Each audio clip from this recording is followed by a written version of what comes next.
Capítulo 56. Carcassona, agosto 1209. Os franceses atacaram São Vicens na madrugada da segunda-feira, 3 de agosto.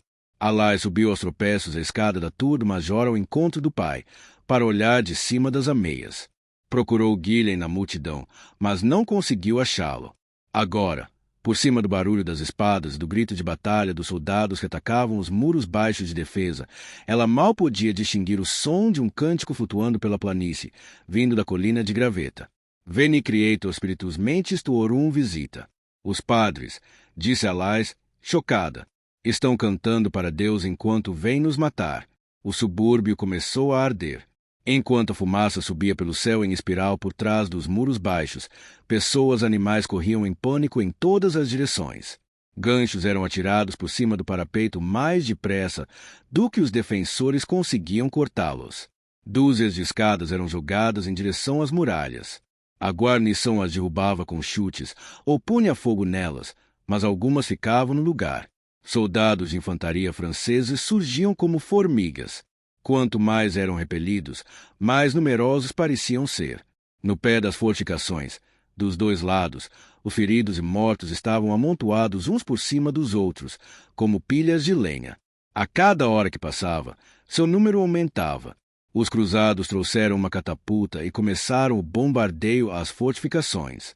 Os impactos faziam São Vicens tremer até as bases, incansáveis, implacáveis na chuva de flechas e mísseis lançados de cima. Os muros começaram a ruir. Eles passaram. Gritou Alais. Romperam as defesas. O Visconde Trencavel e seus homens estavam prontos para eles. Brandindo espadas e machados, atacaram os sitiantes em grupos de 2 ou 3. Os imensos cascos dos cavalos de guerra pisoteavam tudo pela frente, suas pesadas ferraduras de aço espatifando crânios como cascas de nozes e transformando membros em uma massa disforme de pele, sangue e ossos. Rua após rua, o combate foi se espalhando pelo subúrbio, aproximando-se cada vez mais das muralhas da Cité em si. Alais podia ver uma multidão de habitantes aterrorizados, inundando a Cité pela porte de rodeios para fugir da violência da batalha. Velhos, doentes, mulheres e crianças. Todos os homens em condição de combater estavam armados, lutando ao lado dos soldados da guarnição. A maioria era batida no mesmo lugar onde estava. Seus porretes não eram páreo para as espadas dos cruzados. Os defensores lutaram com bravura, mas estavam em desvantagem numérica de 10 contra 1. Como uma maré que enche castigando a praia, os cruzados invadiram tudo, rompendo as fortificações e demolindo blocos inteiros das muralhas. Trencavel e seus chevaliers tentaram desesperadamente não perder o controle do rio, mas foi impossível. Ele deu sinal para a retirada. Com as triunfantes cornetas francesas ecoarem em seus ouvidos, os pesados portões da porte de rodeios foram abertos para que os sobreviventes voltassem para dentro da Cité. Enquanto o Visconde Trencavel conduzia seu grupo derrotado de soldados de volta ao Chanty-au-Comtal, em fila indiana pelas ruas, Alais olhava horrorizado para a cena de devastação e destruição lá embaixo. Já vira a morte muitas vezes, mas não naquela escala. Sentia-se maculada pela realidade da guerra, por seu desperdício sem sentido. Sentia-se também enganada. Agora percebia como as chançons a Geste que tanto amara na infância haviam mentido. Não havia nobreza na guerra, só sofrimento. Alais desceu das ameias para o pátio e juntou-se às outras mulheres que esperavam no portão, rezando para Guilhem estar entre os sobreviventes. Volte são e salvo. Por fim, ouviu o barulho de casco sobre a ponte. Alais viu o marido imediatamente e ficou mais animada. O rosto e a armadura de Guilhem estavam manchados de sangue e cinzas, e seus olhos refletiam a ferocidade da batalha, mas ele estava ileso. Seu marido lutou com bravura. Dama Alais, disse o Visconde Trencavel ao vê-la de pé ali. Abateu muitos homens, salvou a vida de muitos outros. Somos gratos tanto por sua perícia quanto por sua coragem. Alais enrubesceu. Diga-me, onde está seu pai? Ela apontou para o canto nordeste do pátio. Nós vimos a batalha do Ambons, Messire. Guilhem havia desmontado e entregado as rédeas a seu équire. Alais se aproximou dele, tímida, sem saber como seria recebida. Messire? Ele segurou sua mão branca e pálida e a levou aos lábios. Thierry foi atingido, disse ele com a voz oca. Eles o estão trazendo agora. Ele está muito ferido. Messire, eu sinto muito. Éramos como irmãos, continuou ele. Alzeu também. Mal tínhamos 1 mês de diferença de idade. Sempre protegemos um ao outro. Trabalhamos para pagar nossas cotas de malha e nossas espadas. Fomos feitos cavaleiros na mesma quaresma. Eu sei, disse ela com delicadeza, puxando a cabeça dele para perto da sua. Venha, deixe-me ajudá-lo. Depois farei o que puder por Thierry. Ela viu os olhos dele marejados de lágrimas. Apressou-se, sabendo que ele não iria querer que ela ouvisse chorar. Venha, Guilhem, disse baixinho. Leve-me até ele. Thierry fora carregado para o grande salão junto com todos os outros casos graves. As fileiras de moribundos feridos tinham até 3 homens de profundidade. Alais e as outras mulheres faziam o possível. Com os cabelos arrumados em uma trança por cima do ombro, ela não parecia mais do que uma criança. Conforme as horas passavam, o ar dentro do aposento confinado ia ficando mais pútrido e as moscas mais persistentes. Durante a maior parte do tempo, Alais e as outras mulheres trabalhavam em silêncio com determinação constante, sabendo que haveria pouca trégua antes de o ataque recomeçar. Padres caminhavam entre as filas de soldados agonizantes e feridos, ouvindo confissões, conferindo os últimos sacramentos. Por baixo do disfarce de suas túnicas escuras, 2 parfaites administravam o consolamente a seus fiéis cátaros. Os ferimentos de Thierry eram sérios. Ele havia sido atingido várias vezes. Seu tornozelo estava quebrado e uma lança havia perfurado sua coxa, espatifando o osso dentro da perna. Alais sabia que ele havia perdido sangue demais por Guilhem, porém, fez tudo o que podia. Aqueceu uma decocção de raiz e folhas de erva do cardeal em cera quente, que em seguida aplicou em compressa depois de frio. Depois de deixar Guilhem fazendo companhia ao amigo, Alais voltou sua atenção para os que tinham as melhores chances de sobreviver. Dissolveu o pó de raiz de Angélica em água de cardo, com a ajuda dos meninos da cozinha, que carregavam o líquido em tinas, deu colheradas do remédio na boca de quem conseguisse engolir. Se fosse capaz de evitar infecções, fazer com que o sangue deles continuasse puro, então seus ferimentos teriam chance de cicatrizar. Alais voltava a Thierry sempre que podia para refazer os curativos, mesmo estando claro que não havia esperança. Ele já havia perdido a consciência, e sua pele adquirira o tom azul esbranquiçado da morte. Ela pôs a mão sobre o ombro de Guilhem. Eu sinto muito, sussurrou. Não vai demorar muito agora. Guilhem apenas assentiu. Alais foi até os fundos do salão. Quando ela passou, um jovem chevalier, pouco mais velho do que ela, chamou-a com um grito. Ela parou e se ajoelhou ao lado dele. Seu rosto de criança estava contorcido pela dor e pela confusão. Seus lábios estavam rachados, e seus olhos, outrora castanhos, estavam atormentados de medo. Xi, murmurou ela. Você não tem ninguém? Ele tentou sacudir a cabeça, fazendo que não. Alais afagou sua testa com a mão e levantou o lençol que cobria seu braço da espada. Deixou-o cair no mesmo instante. O ombro do menino estava esmagado. Fragmentos de osso branco emergiam da pele rasgada, como destroço na maré vazante. Havia um rombo aberto em seu flanco. O sangue escorria da ferida sem parar, criando uma poça onde o menino estava deitado. A mão direita do chevalier estava congelada no cabo da espada. Alais tentou retirar a arma, mas os dedos rígidos não queriam soltar. Ela rasgou um pedaço de pano da saia e estancou a ferida profunda. De um frasco que trazia. Na bolsa, pingou 2 medidas de tintura de valeriana sobre os lábios dele, para aliviar a dor de seus instantes finais. Não havia nada mais a fazer. A morte não foi gentil. Demorou a chegar. Aos poucos, o chiado no leito dele foi ficando mais alto e sua respiração mais difícil. À medida que seus olhos se obscureciam, seu terror aumentava, e ele começou a gritar. Alais ficou ali, cantando para ele e acariciando sua testa, até a alma do menino abandonar seu corpo. Que Deus leve a sua alma, sussurrou ela, fechando os olhos dele. Cobriu-lhe o rosto, depois passou ao seguinte. Alais trabalhou o dia inteiro, administrando ungüentos e fazendo curativos, até seus olhos doerem e suas mãos estarem manchadas de sangue. Ao final do dia, feixes de luz vespertina entravam pelas altas janelas do grande salão. Os mortos haviam sido levados embora. Os vivos estavam tão confortáveis quanto seus ferimentos permitiam. Ela estava exausta, mas lembranças da noite anterior, quando se deitara outra vez nos braços de Guilhem, a revigoravam. Seus ossos doíam e suas costas estavam rígidas de tanto se inclinar e se agachar, mas aquilo não parecia mais ter importância. Aproveitando o frenesi de atividade no resto do chante ao contal, Oriane esgueirou-se até seu quarto para esperar por seu informante. Já não era sem tempo, disparou. Diga-me o que descobriu. O judeu morreu antes de descobrirmos muita coisa, embora meu senhor acredite que ele já tenha entregado o livro que estava com ele para seu pai guardar.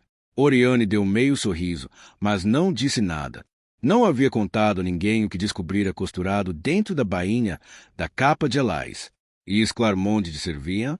Ela foi corajosa, mas no fim disse a ele onde o livro podia ser encontrado. Os olhos verdes de Oriane brilharam. E está com você? Ainda não. Mas está aqui na cidade? O senhor hebreu sabe disso? Ele confia na senhora, dama, para lhe fornecer essa informação. Oriane pensou por um instante. A velha morreu? O menino também? Ela não pode interferir nos nossos planos? Não podemos deixar que ela avise meu pai. Ele deu um sorriso contraído. A mulher está morta. O fedelho fugiu, embora eu duvide que ele possa fazer qualquer estrago. Assim que o encontrar, eu o mato. Oriane assentiu. E você falou ao senhor hebreu sobre o meu interesse? Falei, dama. Ele ficou honrado pelo fato de a senhora ter se oferecido para lhe servir dessa forma. E as minhas condições? Ele vai conseguir uma saída segura da cidade. Sim, contanto que a senhora lhe entregue os livros. Dama. Ela se levantou e começou a andar de um lado para o outro. Bom, isso tudo é muito bom. E você pode cuidar do meu marido? Se a senhora me disser quando e onde ele vai estar na hora determinada, dama, será coisa fácil. Ele fez uma pausa. Vai ser mais caro do que antes, porém, os riscos são consideravelmente maiores, mesmo nestes tempos de guerra. O escrivão do Visconde Trencavel. Ele é um homem de posição. Eu tenho consciência disso, disparou ela com a voz fria. Quanto? 3 vezes o que foi pago por Raoul, retrucou ele. Isso é impossível, exclamou ela imediatamente. Não tenho como conseguir essa quantidade de ouro. Mas é esse meu preço, dama. E o livro? Dessa vez ele sorriu de verdade. Isso é assunto para uma negociação à parte, dama. Capítulo 57. O bombardeio recomeçou e continuou noite adentro, um despejar constante de mísseis, pedregulhos e pedras, que erguia nuvens de poeira no ar sempre que atingia o alvo. De sua janela, Alais podia ver que as casas das planícies haviam sido reduzidas a ruínas fumegantes. Uma nuvem maligna pairava sobre as copas das árvores como uma bruma negra, como se estivesse presa entre os galhos. Alguns dos habitantes haviam conseguido percorrer o terreno aberto e chegar aos destroços de São Vicens, e de lá haviam buscado abrigo na Cité, mas a maioria fora abatida enquanto fugia. Na capela, velas queimavam no altar. Na madrugada da terça-feira, 4 de agosto, o Visconde Trencavel e Bertrand Pelletier subiram mais uma vez as ameias. O acampamento francês estava envolto na bruma que cobria o rio na aurora. Barracas, estábulos, animais, pavilhões, toda uma cidade parecia ter criado raízes ali. Pelletier ergueu os olhos. Seria mais um dia de forte calor. A perda do rio Assim no início do cerco era um golpe devastador. Sem água, eles não poderiam resistir por muito tempo. A sede os derrotaria, mesmo que os franceses não o fizessem. Na véspera, Alais contará que corriam boatos sobre o primeiro caso de mal do cerco relatado no quartier próximo à Porte de Rodez, que havia acolhido a maior parte dos refugiados de São Vicens. Ele fora ver com seus próprios olhos. Embora o cônsul do quartier negasse, temia que Alais estivesse certa. Você está pensativo. Meu amigo Bertrand se virou para ele. Perdoe-me, Messire. Trencavel fez um gesto, dispensando o pedido de desculpas. Olhe para eles, Bertrand. São numerosos demais para que possamos derrotá-los, e sem água. Dizem que Pedro II de Aragão está a apenas um dia de viagem daqui, falou Pelletier. O senhor é vassalo dele, Messire. Ele deve vir em seu socorro. Pelletier sabia que seria um pedido difícil. Pedro era católico fervoroso, além de cunhado de Raymond VI, conde de Toulouse, embora os 2 homens não se dessem bem. Mesmo assim, o laço histórico entre a Casa de Trencavel e a Casa de Aragão era forte. As ambições diplomáticas do rei estão intimamente ligadas ao destino de Carcassona, Messire. Ele não deseja ver o país ou controlado pelos franceses. Pelletier fez uma pausa. Pierre e Roger de Cabaré e seus aliados são a favor desse plano de ação. Trencavel pousou as mãos na muralha à sua frente. Foi o que disseram. Sim. Então vai mandar o aviso. Pedro atendeu ao chamado e chegou no final da tarde da quarta-feira, 5 de agosto. Abram os portões. Abram os portões para Lorrey. Os portões do Chante-au-Comtal foram escancarados. Alais foi atraída para sua janela pelo barulho e desceu correndo para ver o que estava acontecendo. No início, tinha apenas a intenção de saber notícias. Mas, quando ergueu os olhos para o grande salão, sua curiosidade com o que estava ocorrendo lá dentro a venceu. Era muito comum escutar notícias de terceira ou quarta mão. Havia uma pequena alcova atrás das cortinas que separavam o grande salão da entrada dos aposentos particulares do Visconde Trencavel. Alais não tentava entrar naquele espaço desde que era menina e ficava escondida vendo o pai trabalhar. Não tinha sequer certeza se seria capaz de se enfiar no pequeno vão. Alais subiu no banco de pedra e estendeu a mão para a janela mais baixa da Turpinte, que dava para a Col do Midi. Içou o corpo para cima, passou pelo parapeito de pedra e enfiou-se no estreito vão. Estava com sorte. O salão estava vazio. Alais pulou para o chão, tomando cuidado para fazer o mínimo de barulho possível. Depois abriu a porta devagar e esgueirou-se para o espaço atrás da cortina. Avançou até ficar o mais perto que se atrevia do vão. Estava tão perto de onde o Visconde Trencavel se encontrava em pé, com as mãos unidas atrás das costas, que poderia ter estendido a mão e tocado nele. Chegou bem a tempo. Na outra ponta do grande salão, as portas foram abertas de par em par. Ela viu seu pai entrar a passos largos, seguido do rei de Aragão e de vários dos aliados de Carcassonne, incluindo o seigneur de Lavaur e Cabaré. O Visconde Trencavel caiu de joelhos diante de seu senhor Lígio. Não há necessidade disso, disse Pedro, fazendo sinal para ele se levantar. Fisicamente, os dois homens eram muito diferentes. O rei era muitos anos mais velho do que Trencavel, regulando em idade com o pai de Alais. Alto e largo, forte como um touro, trazia no rosto as marcas de muitas campanhas militares. Suas feições eram pesadas, sérias, e o bigode grosso e preto em contraste com a pele clara aumentava ainda mais sua sisudez. Os cabelos, embora ainda pretos, estavam ficando grisalhos nas têmporas, como os de seu pai. Peça para que seus homens se retirem, disse ele, conciso. Quero falar a sós com você, Trencavel. Com sua licença, senhor rei, gostaria de pedir permissão para meu intendente ficar. Valorizo a opinião dele. O rei hesitou e em seguida assentiu. Não há palavras para expressar adequadamente nossa gratidão. Pedro o interrompeu. Eu não vim para apoiar você, mas sim para ajudá-lo a ver o erro em sua atitude. Foi você mesmo quem se colocou nesta situação por causa de sua recusa obstinada em lidar com os hereges em seus domínios. Você teve 4 anos, para cuidar desse assunto, mas mesmo assim não fez nada. Permite que bispos cátaros preguem livremente em suas vilas e cidades. Seus vassalos apoiam abertamente os bons homens. Nenhum vassalo. Você nega que ataques a homens santos e padres tenham ficado sem punição? Nega a humilhação dos homens de igreja? Nas suas terras, os hereges celebram livremente. Seus aliados os protegem. Todos sabem que o conde fez insulto às sagradas relíquias, negando-se a se curvar diante delas, e a irmã dele se afastou da fé a ponto de prestar votos como parfaite, cerimônia a qual o conde achou por bem assistir. Não posso responder pelo conde de Foix. Ele é seu vassalo e seu aliado, devolveu-lhe Pedro. Por que você permite que essa situação continue? Alais sentiu o Visconde tomar fôlego. O senhor já respondeu à própria pergunta. Vivemos lado a lado com aqueles que o senhor chama de hereges. Crescemos juntos, nossos parentes mais próximos estão entre eles. Os parfais levaram vidas boas e honestas, ministrando a um rebanho cada vez mais numeroso. Eu não poderia expulsá-los da mesma forma que não poderia impedir o sol de nascer a cada dia. As palavras dele não comoveram Pedro. Sua única esperança é reconciliar-se com a Santa Madre Igreja. Você tem a mesma posição de qualquer um dos barões do norte que o abade traz consigo, e eles o tratarão como tal se você se mostrar disposto a se redimir. Mas, nem que seja por um só instante, você lhe der motivos para acreditar que também arvora esses pensamentos hereges, mesmo que só no coração, e não nas ações, ele irá esmagá-lo. O rei deu um suspiro. Você acredita mesmo que pode resistir, Trencavel? Sua desvantagem numérica é de 100 contra 1. Temos bastante comida. Comida, sim, mas água não. Vocês perderam o rio. Alais viu o pai lançar um olhar para o Visconde, obviamente temendo que ele perdesse a paciência.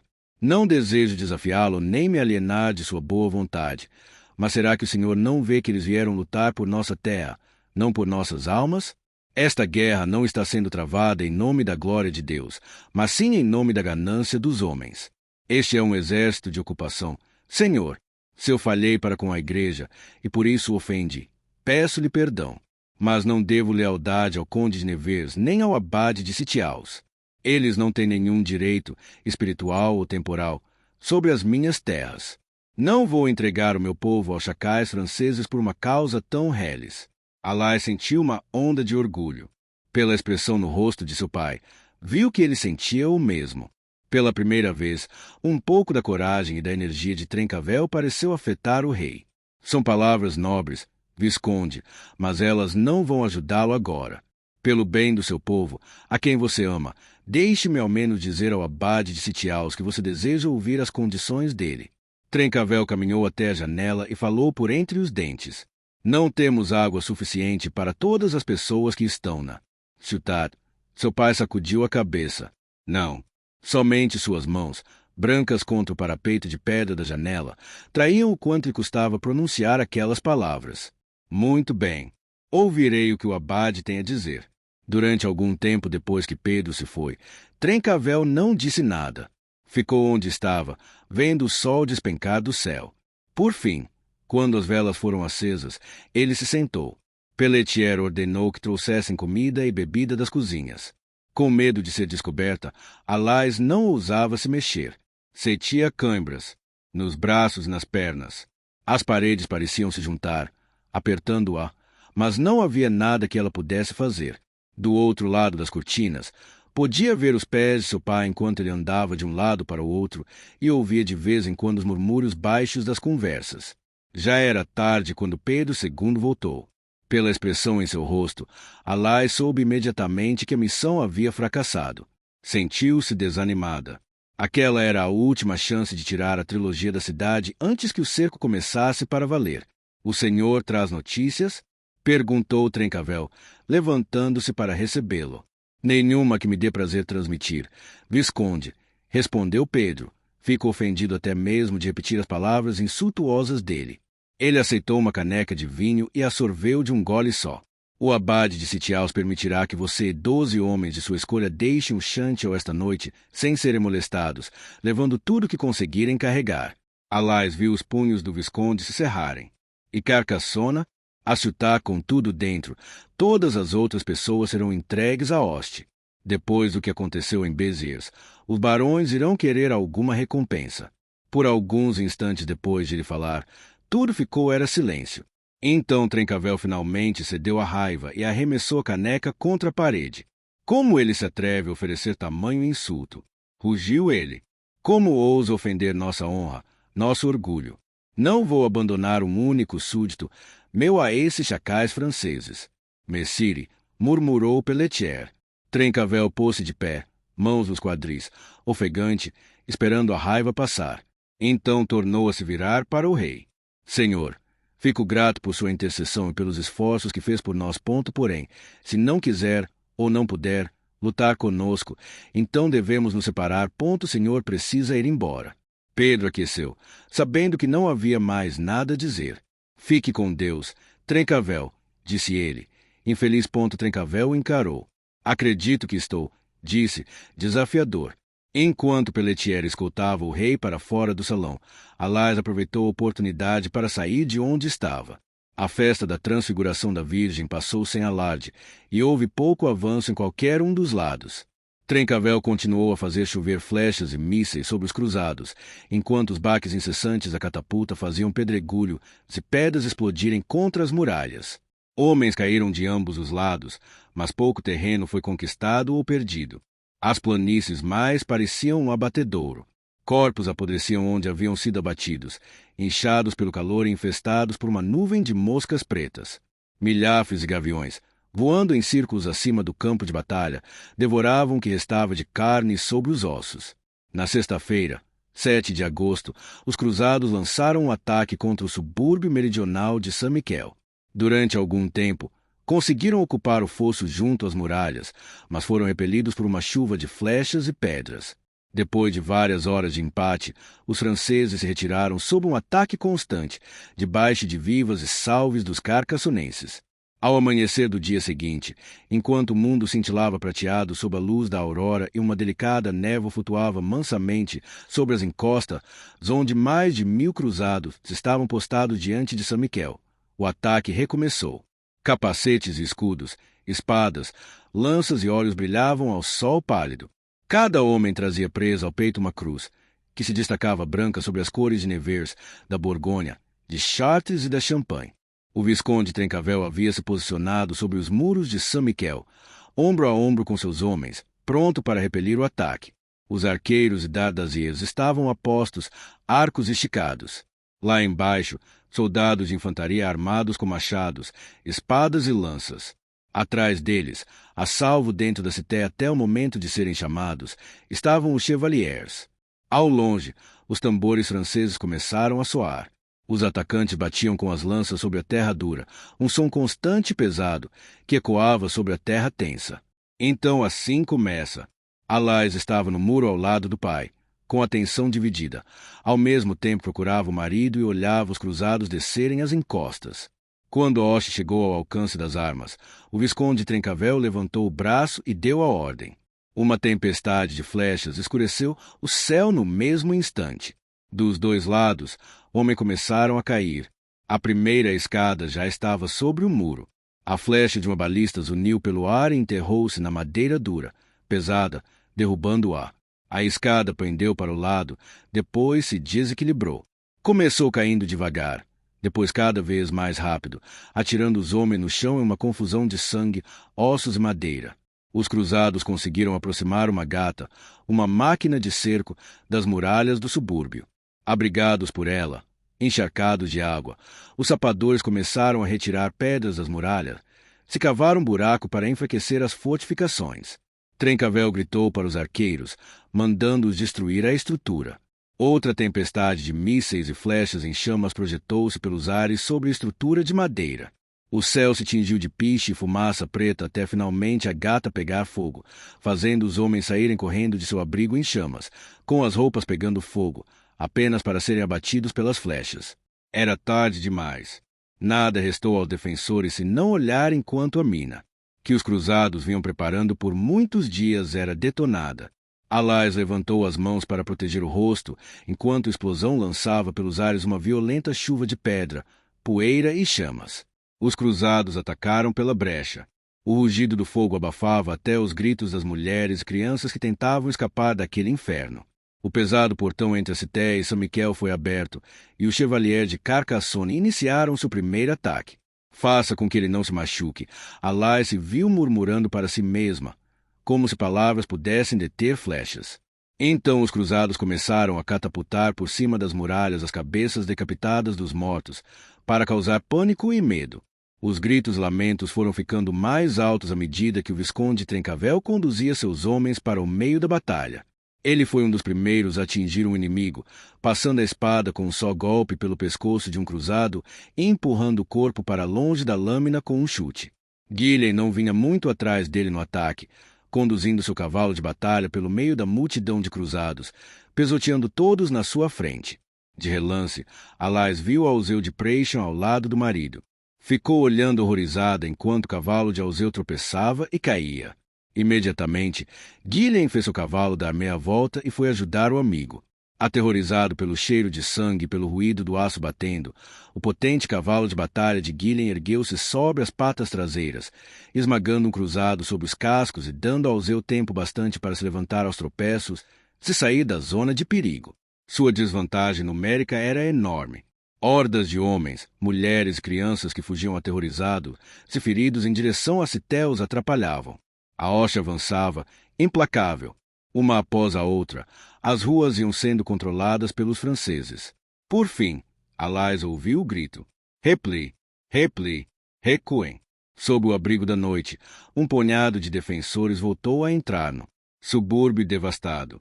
Mataram os poucos cruzados que estavam de guarda e puseram fogo nas casas que ainda estavam de pé, impedindo assim, pelo menos, que os franceses tivessem um abrigo de onde recomeçar seu bombardeio a Cité. Mas a verdade era dura. Saint-Vicens e Saint-Michel haviam caído. Carcassonne estava sozinha. Capítulo 58. Atendendo aos desejos do Visconde Trencavel, mesas haviam sido postas no grande salão. O Visconde e Dama Agnes andavam entre elas, agradecendo aos homens pelos serviços que haviam prestado e que ainda prestariam. Pelletier sentia-se cada vez pior. O aposento estava tomado pelo cheiro de cera queimada, suor, comida fria e cerveja quente. Ele não sabia se poderia aguentar muito mais. As dores em seu estômago estavam ficando mais intensas e mais frequentes. Tentou endireitar o corpo, mas, sem avisar, as pernas cederam sob seu peso. Agarrando-se à mesa para não cair, Pelletier tombou para frente, fazendo voar travessas, canecas e ossos de carne. Tinha a sensação de que um animal selvagem lhe devorava as entranhas. O Visconde Trencavel deu meia volta. Alguém começou a gritar. Ele teve consciência dos criados que corriam para ajudá-lo e de alguém que chamava Alais. Sentiu mãos a erguê-lo e levá-lo em direção à porta. O rosto de François entrou em foco, depois tornou a se embaçar. Ele pensou estar ouvindo Alais ditar ordens, embora a voz dela viesse de muito longe e ela parecesse estar falando uma língua que ele não compreendia. Alais, gritou, tentando achar a mão dela na escuridão. Estou aqui.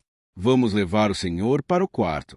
Ele sentiu braços fortes o levantarem e o ar da noite em seu rosto, enquanto era carregado pela Côte d'Honneur, depois escada acima. Prosseguiram devagar. Os espasmos em seu estômago pioravam, cada qual mais violento do que o anterior. Ele podia sentir a pestilência tomando conta de si, envenenando seu sangue e seu hálito. Alais, sussurrou, dessa vez com medo. Assim que chegaram ao quarto de dormir do pai, Alais mandou Richende encontrar François e buscar em seu próprio quarto os remédios que precisava. Despachou outros 2 criados para as cozinhas para buscar a preciosa água. Fez com que deitassem seu pai na cama. Despiu das roupas externas manchadas e as pôs em uma pilha para serem queimadas. A pestilência parecia brotar dos poros da pele dele. Os ataques de diarreia estavam ficando mais frequentes e mais severos, agora formados praticamente só por sangue e pus.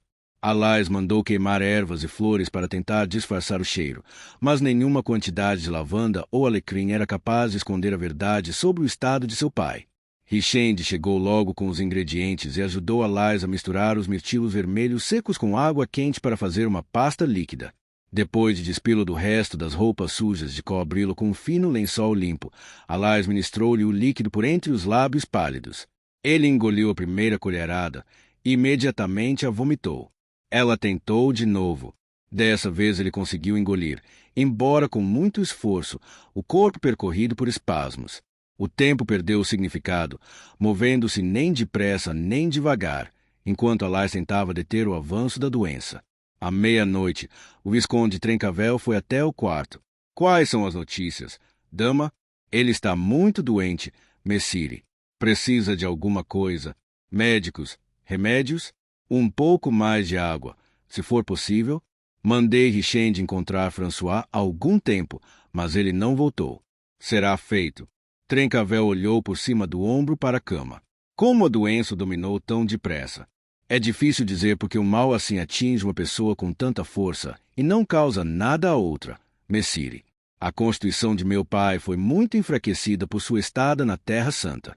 Ele é particularmente suscetível a males do estômago. Ela hesitou. Se Deus quiser, não vai se espalhar. Não há dúvida de que é o mal do cerco. Perguntou ele. Sombrio ponto Alais fez que não com a cabeça. Sinto muito por ouvir isso. Mande-me chamar se houver alguma mudança no estado dele. À medida que as horas sucediam lentamente às outras, a força vital de seu pai ia ficando mais fraca. Ele tinha momentos de lucidez, quando parecia consciente do que estava lhe acontecendo. Em outras ocasiões, parecia não saber mais onde estava ou quem era. Pouco antes do amanhecer, a respiração de Pelletier ficou mais rasa. Alais, que cochilava ao seu lado, detectou a mudança e pôs-se imediatamente em estado de alerta. Filha! Ela avaliou seu pulso e sentiu a temperatura de sua testa, e soube que não demoraria muito. A febre havia cedido, deixando sua pele fria. A alma dele está lutando para se libertar. Ajude-me a setar, ele conseguiu dizer. Com a ajuda de Richende, Alais conseguiu pô-lo sentado. A doença o fizera envelhecer vários anos em uma só noite. Não fale, sussurrou ela. Guarde sua força. Alais, repreendeu ele, manso. Você sabe que a minha hora chegou. Enquanto ele lutava para respirar, em seu peito ouviam-se gargarejos e chiados. Seus olhos estavam ocos e cercados de amarelo, e manchas marrom claras se formavam em suas mãos e pescoço. Pode mandar chamar um parfait. Ele forçou os olhos encurvados a se abrirem. Quero ter um bom fim. O senhor quer ser consolado, Paire? Perguntou ela. Cautelosa, Pelletier conseguiu dar um sorriso fraco. Por um instante, o homem que fora em vida surgiu. Eu escutei com atenção as palavras dos bons cretins. Aprendi as palavras do melhorer e do consolamente. Ele se deteve. Nasci cristão e vou morrer cristão, mas não no abraço corrupto daqueles que investem contra nossos portões em nome de Deus. Com a graça de Deus, se vivi uma vida boa bastante, vou me juntar à gloriosa companhia dos espíritos no paraíso. Um acesso de tosse o dominou. Alais olhou em volta do quarto, desesperada. Mandou um criado informar ao Visconde Trencavel que a condição de seu pai havia piorado. Assim que ele se foi, ela chamou Richende. Preciso que você vá buscar os Parfait. Eles estavam perto do pátio mais cedo. Diga-lhes que tem uma pessoa que deseja receber o consolamente. Richende fez cara de terror. Você não vai correr nenhum risco por levar um recado, disse ela, tentando reconfortar a moça. Não precisa voltar com eles. Um movimento de seu pai atraiu sua atenção de volta para a cama. Rápido, Richende. Apresse, Alais se inclinou para a frente. O que foi? Paire? Estou aqui com o senhor. Ele estava tentando falar, mas as palavras pareciam secar em sua garganta antes de ele ser capaz de pronunciá-las. Ela molhou a boca dele com um pouco de vinho e enxugou seus lábios ressequidos com um pano molhado. O Graal é a palavra de Deus, Alais. Foi isso que Arif tentou me ensinar, embora eu não compreendesse. A voz dele gaguejou. Mas sem o Merel, a verdade do labirinto é um caminho falso. O que tem o Merel? Sussurrou ela com urgência, sem entender. Você tinha razão, Alais. Fui tão teimoso. Eu deveria ter deixado você ir enquanto ainda havia uma chance. Alais se esforçava para encontrar sentido nas palavras incompreensíveis dele. Que caminho? Eu não a vi, murmurava ele. Nem verei agora. A caverna? Poucos a viram. Alais virou-se para a porta, desesperada. Onde está Richende? No corredor do lado de fora, ouviu-se o ruído de passos apressados. Richende apareceu seguida por 2 Parfait. Alais reconheceu o mais velho, um homem de feições morenas, com uma barba espessa e uma expressão gentil, que ela conhecera certo dia na casa de Esclarmonde. Ambos vestiam túnicas azuis escura, se usavam cintos de corda torcida com fivelas de metal na forma de um peixe. Ele fez uma mesura. Dama Alais. Olhou para a cama atrás dela. É o seu pai, o intendente Pelletier, que precisa de consolo. Ela aqueceu. Ele consegue falar? Ele vai encontrar forças. Houve outra movimentação no corredor, e o Visconde Trencavel surgiu no vão da porta. Messire, disse ela, alarmada. Ele chamou os Parfait. Meu pai deseja ter um bom fim, Messire. Seus olhos foram atravessados por um brilho de surpresa, mas ele ordenou que a porta fosse fechada. Mesmo assim eu vou ficar, disse. Alais o encarou por alguns instantes. Depois tornou-se virar para o pai quando o Parfait que ministraria o sacramento a chamou para mais perto. O intendente Pelletier está sentindo muita dor, mas sua mente ainda está lúcida e sua coragem firme. Alais assentiu. Ele não fez nada para prejudicar a nossa igreja, nem nos deve nada. Ele é um protetor de todos os amigos de Deus. Alais e Raymond Roger deram um passo para trás enquanto Parfait andava até a cama e se inclinava sobre o moribundo. Os olhos de Bertrand se moveram enquanto ele sussurrava o melhorer, a bênção. Você jura seguir a regra da justiça e da verdade, se dedicar a Deus e à igreja dos bons cretins? Pelletier forçou as palavras a saírem de seus lábios. Eu? Juro. O Parfite pousou sobre sua testa uma cópia em pergaminho do Velho Testamento. Que Deus o abençoe.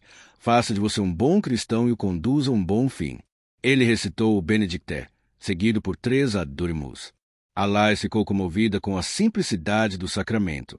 O Visconde Trencavel mantinha o olhar fixo à frente. Parecia estar se controlando às custas de uma enorme força de vontade. Bertrand Pelletier está pronto para receber a dádiva da oração do Senhor? Seu pai emitiu um murmúrio de afirmação. Com a voz límpida, firme, o Parfite declamou o Pater Noster 7 vezes, parando apenas para que Pelletier pudesse dar suas respostas. Esta é a prece que Jesus Cristo trouxe para o mundo e ensinou aos bons homens. Nunca torne a comer ou beber sem antes repetir esta prece, e caso falhe neste dever, deve fazer nova penitência. Pelletier tentou assentir. O silvo oco em seu peito agora estava mais alto, como o vento nas árvores do outono. O Parfite começou a ler trechos do Evangelho de João. No princípio era o Verbo, e o Verbo estava com Deus, e o Verbo era Deus. Ele estava no princípio com Deus. A mão de Pelletier tremia sobre as cobertas enquanto o Parfite prosseguia a leitura. E conhecereis a verdade, e a verdade vos libertará. Os olhos de Pelletier se abriram subitamente. Verta, sussurrou. Sim, a verdade. Alais agarrou a mão dele, alarmada, mas ele estava indo embora. A luz havia desaparecido de seus olhos. Ela teve consciência de que o Parfite agora falava mais depressa, como se temesse não haver tempo suficiente para completar o ritual. Ele precisa pronunciar as palavras finais, disse o Parfite para Alais aflito. Ajude-o. Paire, o Senhor precisa. O pesar a fez perder a voz. Para cada pecado que cometi, em palavras ou atos, balbuciou ele. Peço perdão a Deus e à Igreja e a todos aqui presentes. Com alívio evidente, o Parfite pousou a mão sobre a cabeça de Pelletier e lhe deu o beijo da paz. Alais soltou uma exclamação de surpresa. Uma expressão de alívio havia transformado o rosto do pai quando a graça do Consolamente o iluminou. Foi um momento de transcendência, de compreensão. Seu espírito agora estava pronto para deixar seu corpo doente e a terra que o havia sustentado. A alma dele está preparada, disse o Parfite. Alais assentiu. Sentou-se na cama, segurando a mão do pai. O Visconde Trencavel ficou em pé do outro lado. Pelletier estava praticamente inconsciente, embora parecesse sentir a presença deles. Messire, estou aqui. Bertrand, Carcassona não deve cair. Eu lhe dou minha palavra, em homenagem ao amor e ao dever que existiu entre nós durante todos estes anos, que farei tudo o que puder. Pelletier tentou levantar a mão de cima da coberta. Foi uma honra servi-lo. Alais viu que os olhos do Visconde estavam marejados de lágrimas. Sou eu quem deve lhe agradecer. Meu velho amigo Pelletier tentou levantar a cabeça. Alais? Estou aqui. Pai, disse ela depressa. A cor agora havia se esvaído do rosto de Pelletier. Sua pele pendia em dobras cinzentas debaixo de seus olhos. Nenhum homem jamais teve uma filha como você. Pareceu suspirar enquanto a vida deixava seu corpo. Então, silêncio. Por um instante, Alais não se mexeu, não respirou, não teve nenhum tipo de reação. Então sentiu uma dor tremenda crescer dentro de si, dominando-a, possuindo-a, até romper em um pranto lancinante. Capítulo 59. Um soldado surgiu no vão da porta. Senhor Trencavel, ele virou a cabeça. O que foi? Um ladrão, Messire. Roubando água da place do Pluponto, ele fez sinal de que já estava indo. Dama, preciso deixá-la. Alais aqueceu. Estava exausta de tanto chorar. Tomarei providências para que ele seja enterrado com a honra e cerimônia condizentes com sua condição. Ele foi um homem valoroso, conselheiro leal e amigo de confiança. A fé dele não exige isso, Messire. A carne dele não é nada. Seu espírito já se foi. Ele preferiria que o Senhor pensasse apenas nos vivos. Então considere isso um ato de egoísmo meu, o fato de eu desejar prestar minhas últimas homenagens de acordo com a grande afeição e estima que tinha por seu pai. Farei seu corpo ser transportado para Capela Santa Maria. Ele ficaria honrado por essa sua prova de amor. Posso mandar alguém para ficar com você? Não posso mandar seu marido, mas sua irmã, mulheres para ajudá-la a preparar o corpo. Ela ergueu a cabeça em um susto, só então percebendo que não havia pensado em Oriane sequer uma vez. Esquecera-se até mesmo de informá-la que seu pai havia adoecido. Ela não o amava. Alai silenciou a voz em sua mente. Havia falhado em seu dever, tanto para com o pai quanto para com a irmã. Levantou-se. Irei ter com minha irmã, Messire. Fez uma reverência quando ele saiu do quarto, depois tornou a se virar. Não conseguia deixar o pai sozinho. Começou ela mesma o processo de preparação do corpo. Ordenou que a cama fosse desfeita e arrumada com lençóis limpos, mandando as cobertas contaminadas embora para serem queimadas. Então, com a ajuda de Ishende, Alai preparou a mortalha e os olhos para o enterro. Limpou ela mesma o corpo e afastou os cabelos da testa dele de modo que, na morte, ele se parecesse com o homem que havia sido em vida. Ficou mais algum tempo olhando para o rosto vazio. Você não pode esperar mais.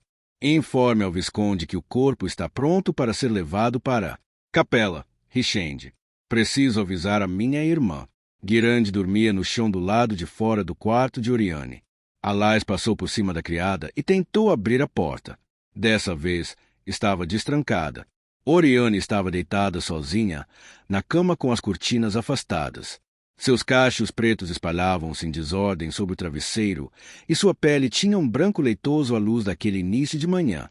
Alais não entendia como a irmã conseguia dormir. Irmã!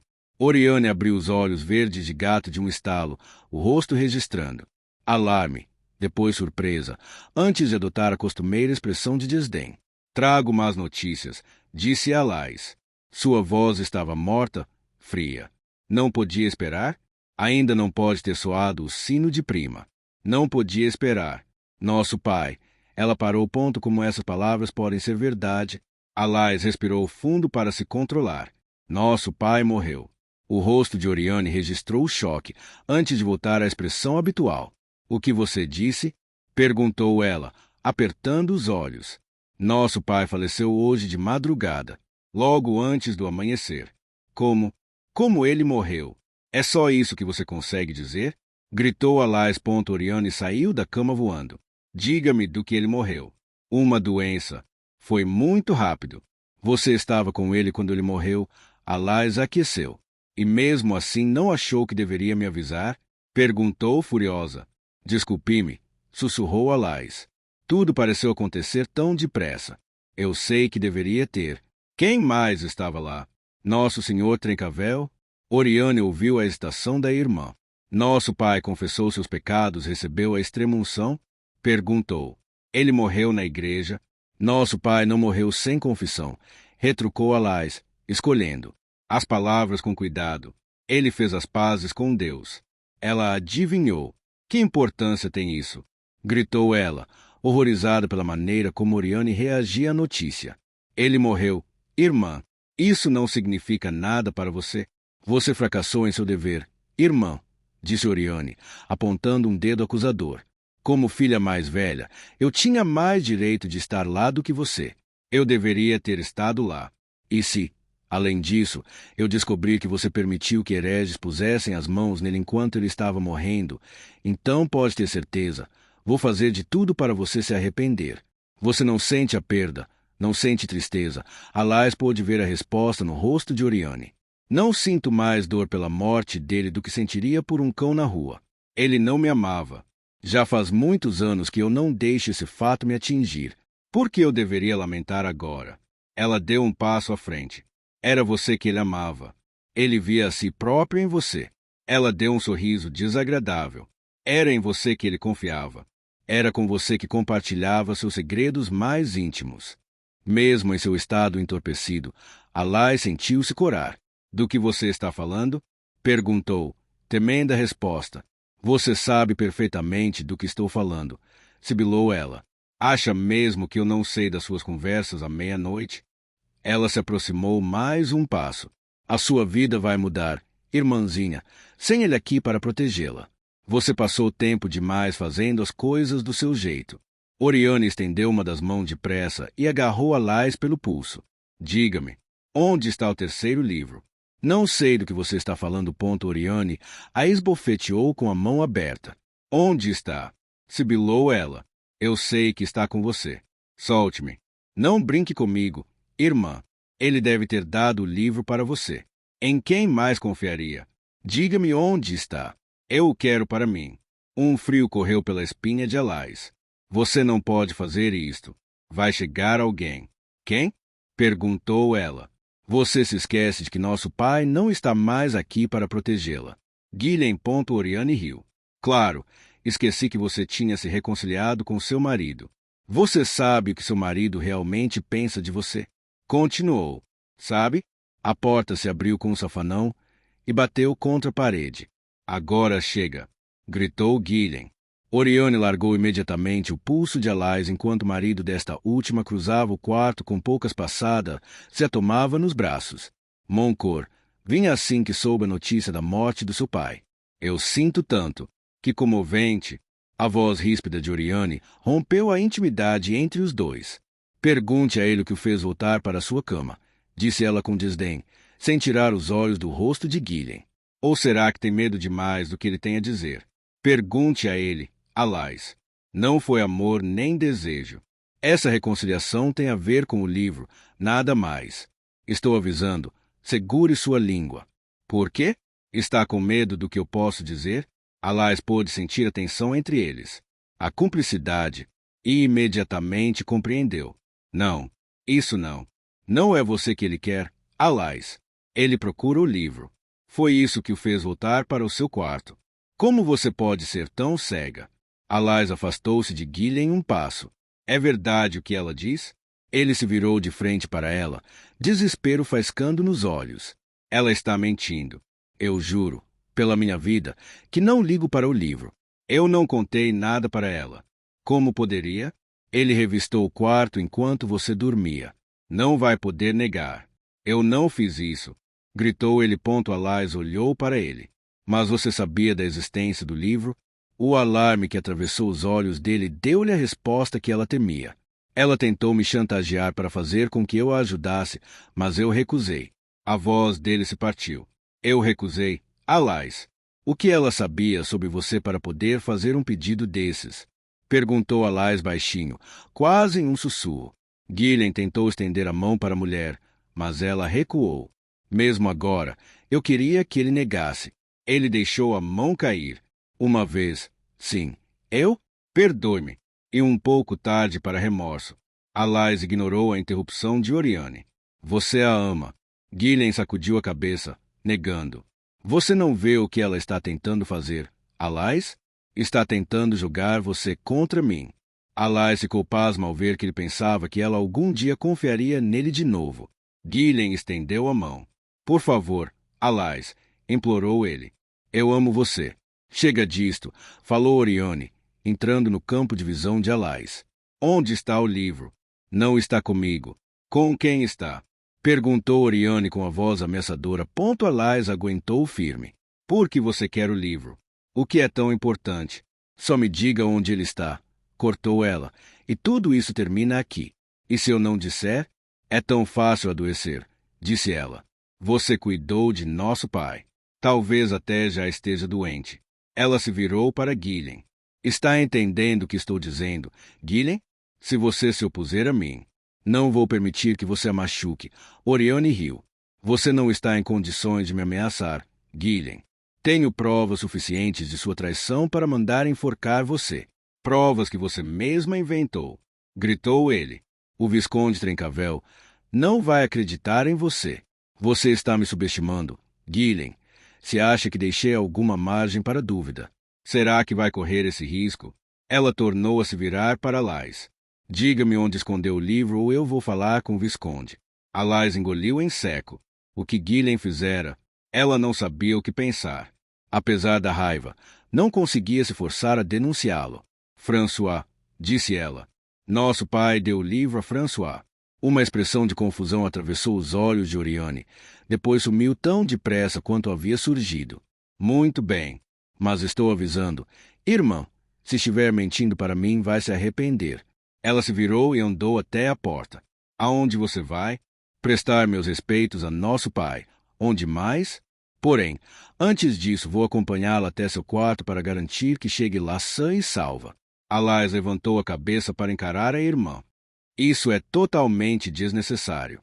Ah, não, é inteiramente necessário. Se François não conseguir me ajudar, eu vou querer poder falar com você de novo. Gillian estendeu a mão para tentar tocá-la. Ela está mentindo. Eu não fiz nada de errado. O que você fez ou não fez, Gillian, não é mais problema meu, disse Alice. Você sabia o que estava fazendo quando se deitou com ela. Agora me deixe em paz. De cabeça erguida, Alice cruzou o corredor e entrou em seu quarto, com Oriane Guirande atrás. Volto sem demora. Assim que tiver falado com François. Como quiser. Oriane fechou a porta. Instantes depois, como Alice temia, a chave foi girada na fechadura. Ela pôde ouvir Gillian repreendendo Oriane. Fechou os ouvidos para não escutar suas vozes. Tentou manter afastadas da mente as imagens venenosas, ciumentas. Alice não conseguia parar de pensar em Gillian e Oriane enlaçados. Não conseguia se proteger contra a ideia de Gillian sussurrando para a irmã as palavras íntimas que um dia dissera a ela, pérolas que ela guardava junto ao coração. Alice apertou a mão trêmula contra o peito. Podia sentir o coração batendo com força dentro das costelas, assustado e traído. Engoliu em seco. Não pense em si mesma. Abriu os olhos e deixou os braços penderem ao lado do corpo, as mãos cerradas de angústia. Não podia se permitir ser fraca. Se o fizesse, Oriane teria lhe tirado tudo. A hora do arrependimento e da recriminação haveria de chegar. Por ora, a promessa que fizera a seu pai, de proteger o livro, importava mais do que seu coração partido. Por mais difícil que fosse, ela precisava tirar Gillian da cabeça. Havia se deixado trancar no próprio quarto por causa de alguma coisa que Oriane dissera. O terceiro livro. Oriane lhe perguntara onde ela havia escondido o terceiro livro. Alice correu até a capa, ainda pendurada nas costas da cadeira, arrebatou-a e apalpou a bainha onde o livro deveria estar escondido. Não estava mais lá. Alice desabou sobre a cadeira, cada vez mais desesperada. Oriane estava com o livro de Simeon. Logo saberia que Alice havia mentido sobre ter entregado um livro para François e voltaria. E Esclarmonde, Alice percebeu que Gillian não estava mais gritando do lado de fora da porta. Será que ele está com ela? Ela não sabia o que pensar. De qualquer forma, não tinha importância. Ele a havia traído uma vez. Iria traí-la novamente. Ela precisava trancar os sentimentos feridos em seu coração despedaçado. Precisava ir embora enquanto ainda podia. Alice rasgou o sachê de lavanda para recuperar a cópia do pergaminho do livro dos números. Depois deu uma última olhada pelo quarto que pensava que seria seu lar para sempre. Sabia que não iria voltar. Então, com o coração na boca, foi até a janela e olhou por sobre o telhado. Sua única chance era sair antes que Oriane voltasse. Oriane não sentiu nada. A luz bruxuleante das velas parou ao pé do ataúde e olhou para o corpo do pai. Mandando os ajudantes saírem, Oriane se inclinou como se fosse beijar a cabeça do pai. Sua mão fechou-se sobre a dele e ela retirou de seu polegar o anel do labirinto, mal conseguindo acreditar que Alice houvesse sido tão estúpida a ponto de deixá-lo em sua mão. Oriane se endireitou e pôs o anel no bolso. Tornou a arrumar o lençol, ajoelhou-se diante do altar e fez o sinal da cruz. Depois saiu à procura de François. Capítulo 60. Alice apoiou o pé sobre o parapeito e subiu na janela, a cabeça girando com o que estava prestes a fazer. Você vai cair. Se caísse, que importância tinha isso agora? Seu pai estava morto. Gillian não era mais seu.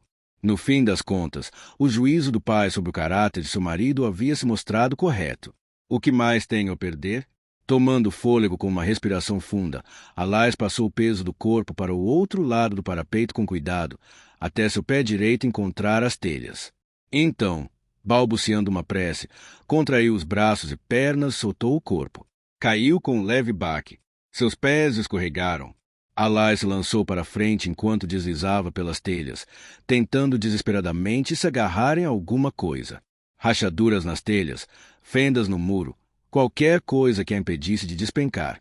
Pareceu-lhe que a queda nunca terminava. De repente, Alice sentiu um violento puxão e parou abruptamente. A bainha de seu vestido havia se agarrado a um prego e a estava segurando. Ela ficou deitada, imóvel, sem ousar se mexer. Podia sentir a tensão do tecido. Era de boa qualidade, mas estava esticado como a pele de um tambor e poderia se rasgar a qualquer momento. Alais ergueu os olhos para o prego. Mesmo que conseguisse esticar a mão até lá em cima, precisaria das duas mãos para soltar o vestido, que havia se enrolado em várias voltas ao redor da ponta de metal. Não podia correr o risco de soltar as duas mãos. A única alternativa era abandonar a capa e tentar subir rastejando pelo telhado, que se unia à muralha externa do Chanty-Ocontal pelo lado ocidental. Provavelmente conseguiria se esgueirar por entre as tábuas de madeira das Ourts. As frestas nas defesas eram estreitas, mas ela era magra. Valia a pena tentar. Tomando cuidado para não fazer movimentos bruscos, Alais estendeu a mão para cima e foi esfiapando o tecido até ele começar a se rasgar. Puxou, primeiro de um lado, depois do outro, até arrancar um quadrado da saia. Deixando um pedaço do pano para trás, viu-se novamente livre. Alais ergueu um dos joelhos, depois o outro e foi subindo. Podia sentir gotas de suor se formando em suas têmporas e entre os seios, onde havia guardado os pergaminhos. Sua pele estava esfolada pelo contato com as telhas ásperas. Aos poucos, foi içando o corpo até conseguir alcançar o ambas. Alais esticou os braços e agarrou as vigas de madeira, cuja solidez pareceu reconfortante sob seus dedos. Ergueu os joelhos de modo a ficar quase agachada em cima do telhado, encolhida no canto entre as ameias e a muralha. A fenda era menor do que ela esperava, não mais profunda do que o palmo de um homem, e talvez 3 vezes mais larga. Alais estendeu a perna direita, girou à esquerda por baixo do corpo para se apoiar com firmeza, e então empurrou o corpo para dentro da fenda. A bolsa que continha as cópias dos pergaminhos do labirinto a atrapalhava, e não parava de se enroscar entre suas pernas, mas ela continuou. Ignorando os membros doloridos, levantou-se depressa e começou a andar pela barricada. Embora soubesse que os guardas não a denunciariam para Orione, quanto antes conseguisse sair do Chanty-Ocontal e chegar a Saint-Nazari, melhor. Olhando para baixo para se certificar de que não havia ninguém, Alais desceu rapidamente as escadas de corda até o pátio. Pulou os últimos degraus. Ao ateiçar, as pernas cederam sob o peso de seu corpo e ela se estatelou de costas, perdendo o pouco de fôlego que lhe restava. Ergueu os olhos para a capela. Nenhum sinal de Oriane nem de François. Mantendo-se encolhida junto às paredes, Alais passou pelos estábulos, parando um instante na baia de Tatou. Estava desesperada de sede e queria também dar de beber à égua, que estava sofrendo, mas o pouco de água que havia ia toda para o cavalo de batalha. As ruas estavam repletas de refugiados. Alais cobriu a boca com a manga para manter afastado o fedor do sofrimento e da doença que pairava como um nevoeiro acima das ruas. Quando ela passava, os homens e mulheres feridos, os despossuídos carregando crianças nos braços, erguiam para ela seus olhos inexpressivos e sem esperança. A praça em frente a Saint-Nazari estava cheia de gente. Com o olhar por cima do ombro para ter certeza de que ninguém a tinha seguido, Alais abriu a porta da catedral e entrou. Pessoas dormiam na nave. Na terrível situação em que se encontravam, prestaram pouca atenção nela. Velas ardiam no altar-mor. Alais subiu depressa o transepto norte até uma capela lateral pouco visitada, com um pequeno aliar simples, onde seu pai a havia levado. Camundongos correram em busca de abrigo, suas patas diminutas arranhando as pedras do piso. Alais se ajoelhou e esticou a mão por trás do altar, como ele havia lhe mostrado. Apalpou com os dedos a superfície da parede. Perturbou o esconderijo de uma aranha, que correu pela pele exposta de sua mão. Depois sumiu. Ouviu-se um pequeno clique. Devagar, com cuidado, Alais retirou a pedra e a pôs de lado. Depois esticou a mão para dentro do buraco empoeirado que ficava atrás. Encontrou a chave comprida e fina, seu metal opaco pelo tempo e pela falta de uso, e a inseriu na fechadura da porta de madeira trânsada. As dobradiças gemeram quando a madeira arranhou o chão de pedra. Nesse momento, sentiu a presença do pai com força. Alais mordeu o lábio para não se deixar desmoronar. Isto é tudo que você pode fazer por ele agora. Alais pôs a mão lá dentro e tirou a caixa, como o vira fazer. Mais ou menos do tamanho de um guarda-joias. Era simples e sem decorações, com um fecho comum. Ela ergueu a tampa. No interior havia uma bolsa de pele de carneiro, como no dia em que seu pai havia lhe mostrado aquele lugar. Ela deu um suspiro de alívio, só agora percebendo quanto temia que Oriane, de alguma forma, houvesse estado ali antes dela. Consciente do pouco tempo que lhe restava, Alais escondeu rapidamente o livro debaixo do vestido e tornou a pôr tudo exatamente no mesmo lugar de antes. Se Orione ou Gillian conhecessem o esconderijo, pelo menos o fato de pensarem que a caixa ainda estava no mesmo lugar os faria perder tempo. Atravessou a igreja correndo, com a cabeça coberta pelo capuz, empurrou a pesada porta e foi tragada pela enxurrada de pessoas que se lamentavam e se aglomeravam sem destino pela praça. A doença que havia levado seu pai estava se espalhando depressa. Os becos estavam abarrotados de carcaças, podres em decomposição, ovelhas e cabras, e até mesmo vacas, cujos corpos inchados despejavam no ar fétido um gás mal cheiroso. Alais viu-se tomando o rumo da casa de Esclarmonde. Não havia motivo para ter esperança de encontrá-la lá àquela altura, depois de tanto tentar nos últimos dias, mas Alais não conseguia pensar em nenhum outro lugar para onde ir. A maioria das casas no Quartier Sul tinha as janelas fechadas e as portas tapadas com tábuas de madeira, inclusive a de Esclarmonde. Alais ergueu a mão e bateu na porta. Esclarmonde, ela tornou a bater. Tentou abrir a porta, mas estava trancada. Sage, dessa vez, ouviu alguma coisa. O barulho de passos correndo e um trinco se abrindo. Dama Alais? Sale, graças a Deus. Depressa, deixe-me entrar. A porta se abriu o suficiente para permitir que ela se esgueirasse para dentro. Por onde você andou? Perguntou ela, abraçando apertado. O que está acontecendo? Onde está Esclarmonde? Alais sentiu a mãozinha de Sally segurar a sua. Venha comigo. Ele a conduziu até o outro lado da cortina, para o quarto nos fundos da casa. Um alçapão estava aberto no chão. Você estava aqui o tempo todo? Perguntou ela. Espiou para dentro da escuridão e viu uma candeia acesa embaixo da escada. No porão, minha irmã voltou. Não foi ela, disse ele com a voz trêmula. Depressa, Dama Ponto Alais desceu primeiro. Sally soltou a trava e o alçapão se fechou acima de suas cabeças. Ele desceu atrás dela, pulando os últimos degraus de corda da escada para o chão de terra batida. Por aqui. Ele a conduziu por um corredor comprido e úmido até uma pequena área mais larga, e então levantou a lamparina para que Alais pudesse ver Esclarmonde, deitada imóvel em cima de uma pilha de peles e cobertores. Não! Exclamou ela, correndo para junto da amiga. A cabeça de Esclarmonde estava envolta em ataduras. Alais levantou a ponta do curativo e cobriu a boca. O olho esquerdo de Esclarmonde estava vermelho, todo coberto por uma película de sangue. Havia curativos limpos sobre o ferimento, mas a pele pendia solta em volta da órbita esmagada. Pode ajudá-la? Perguntou Sally. Alais levantou a coberta. Seu estômago se revirou. Sobre o peito de Esclarmonde havia uma fileira de queimaduras vermelhas inflamadas. A pele estava amarela e preta no ponto onde as chamas haviam encostado. Esclarmonde, sussurrou, inclinando-se sobre ela. Está me ouvindo? Sou eu, Alais. Quem fez isso com você? Pensou ter visto o movimento no rosto de Esclarmonde. Os lábios da mulher se moveram de leve. Alais se virou para Sally. Como você a trouxe até aqui? Gaston e o irmão dele ajudaram. Alais tornou a se virar para a mulher desfigurada sobre a cama.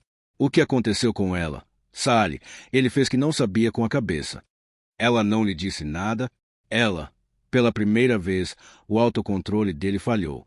Ela não consegue falar a língua dela. Alais empalideceu. Não, sussurrou horrorizada, depois controlou a voz. Conte-me o que você sabe. Então, pediu mansamente. Pelo bem de Esclarmonde, os dois precisavam ser fortes. Depois que ficamos sabendo que Béziers tinha caído, menina ficou preocupada que o intendente Pelletier fosse mudar de ideia quanto a deixar você levar a trilogia para Arif. Ela estava certa, disse Alais, sombria. Menina sabia que você tentaria convencê-lo, mas pensava que Simonne era a única pessoa que o intendente Pelletier escutaria. Eu não queria deixá-la ir, gemeu ele, mas mesmo assim ela foi até o quartier judaico. Fui atrás, mas já que não podia deixar ela me ver, acabei ficando para trás. Então a perdi de vista quando ela entrou na floresta. Fiquei com medo. Esperei até o pôr do sol. Mas depois, imaginando que ela diria se voltasse para casa e visse que eu a tinha desobedecido, voltei. Foi aí que... Ele se interrompeu, os olhos cor de âmbar queimando no rosto pálido. Eu logo vi que era ela. Estava caída, do lado de fora dos portões. Seus pés estavam sangrando como se ela houvesse percorrido um longo caminho. Sally ergueu os olhos para Alais. Eu quis ir procurar você, dama, mas não me atrevi. Com a ajuda de Gaston, trouxe-a para cá. Tentei me lembrar do que ela faria, de quais ungüentos usar. Ele deu de ombros. Fiz o melhor que pude. Você fez um excelente trabalho, disse Alais, impetuosa. Esclarmonde vai ficar muito orgulhosa de você. Um movimento na cama chamou a atenção deles.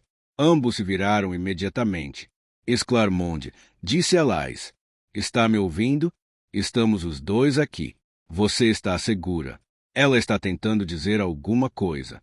Alais viu as mãos da mulher se mexerem freneticamente. Acho que ela quer pergaminho e tinta, disse ela com a ajuda de Sally. Esclarmonde conseguiu escrever. Está escrito François. Acho eu, disse Alais, franzindo o senho. O que isso quer dizer? Não sei. Talvez ele possa nos ajudar, disse ela. Ouça-me.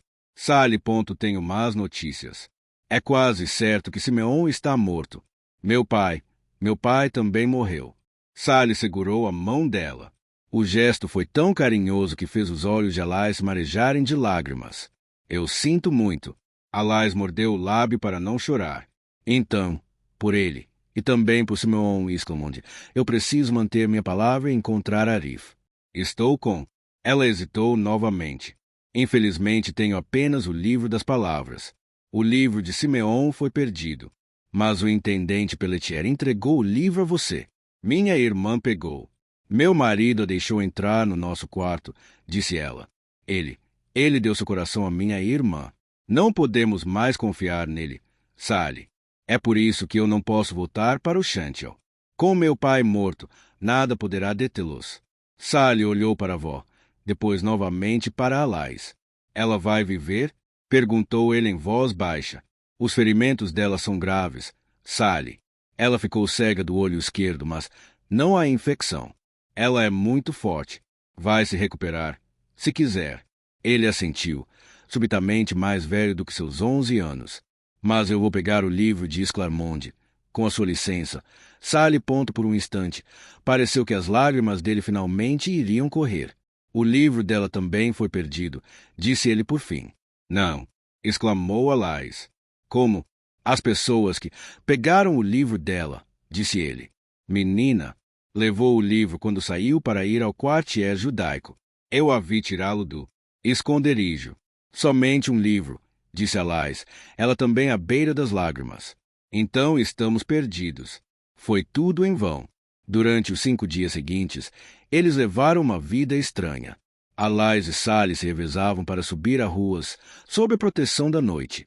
Logo ficou claro que não havia como saírem de Carcassonne sem serem vistos. O cerco era intransponível. Havia um guarda em cada porta lateral, em cada portão debaixo de cada torre, um anel sólido de homens e aço em volta dos muros.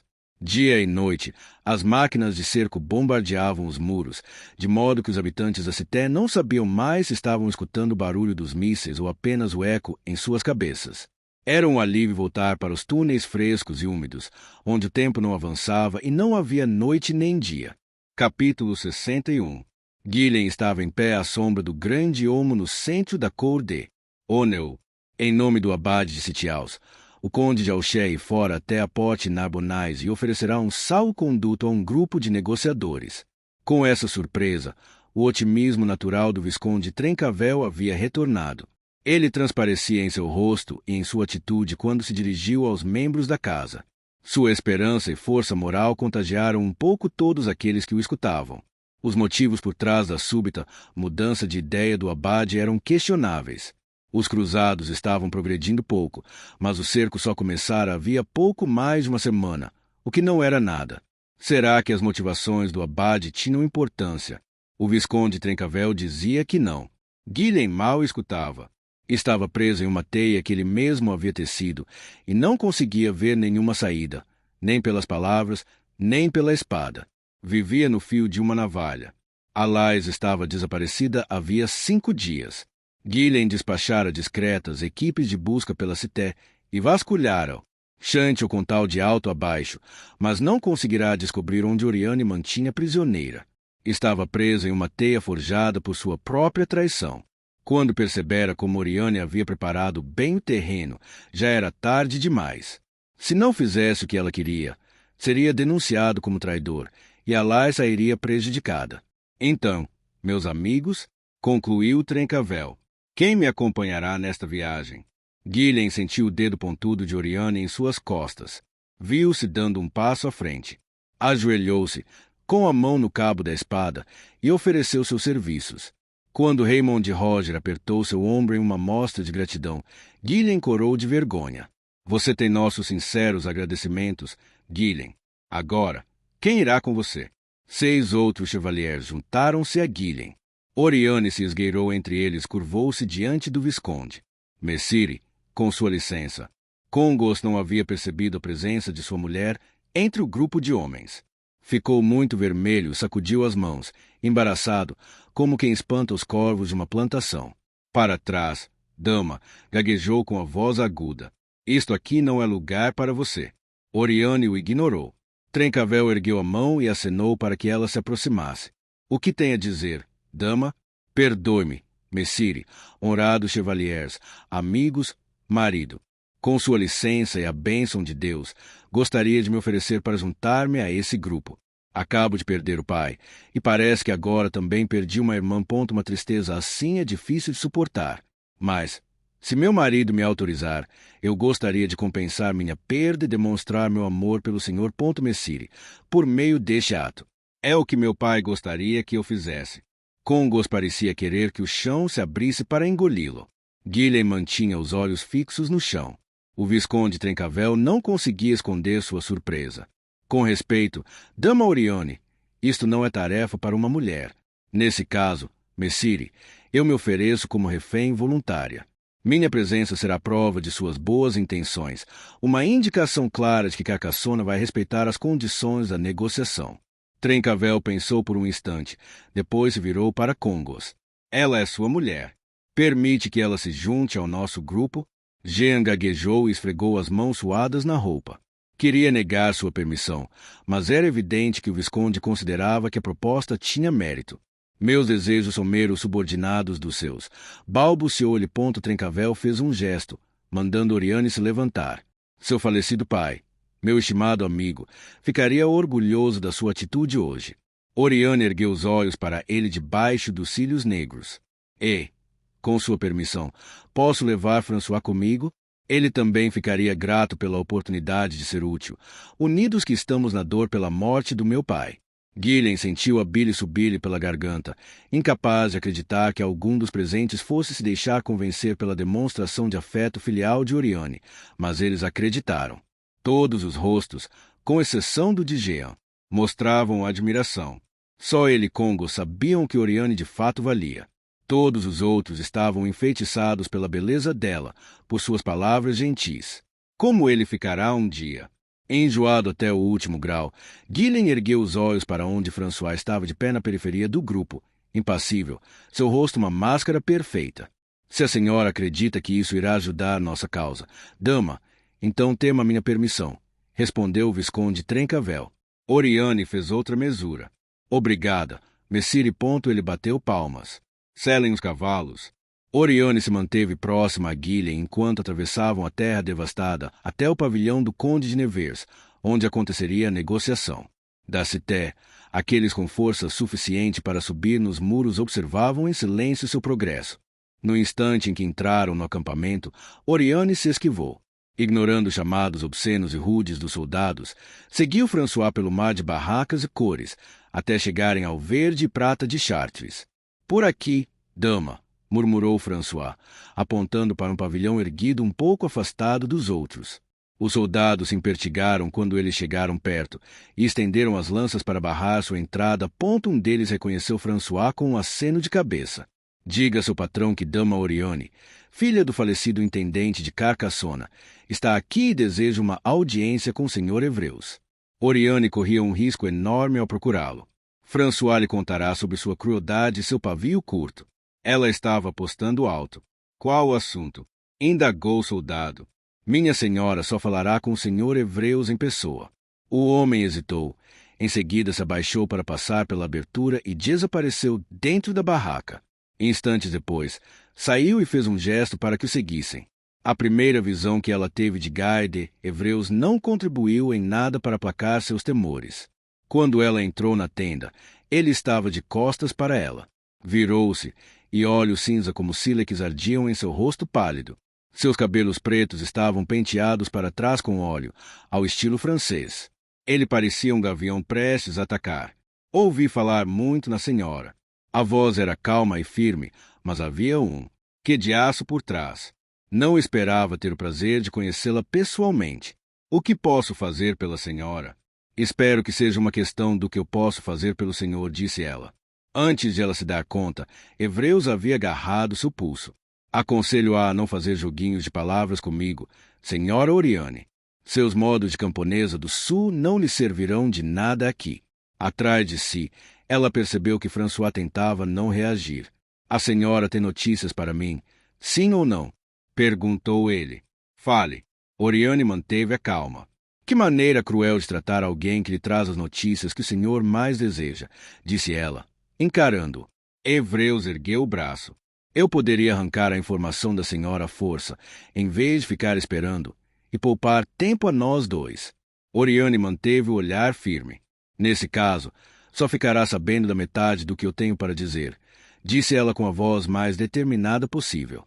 O senhor investiu muito em sua busca pelo labirinto. Posso lhe dar o que deseja. Hebreus ficou olhando para ela por um instante. Em seguida, baixou o braço. É muito corajosa, senhora Oriane. Devo reconhecer isso. Ainda resta saber se é também sensata.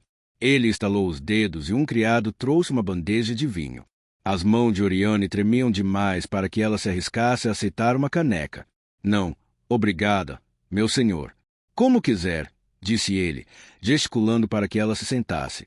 O que deseja, minha senhora? Se eu lhe entregar o que o senhor procura, desejo que me leve para o norte quando voltar para casa. Pela expressão no rosto dele, Oriane soube que havia por fim conseguido surpreendê-lo. Como sua mulher.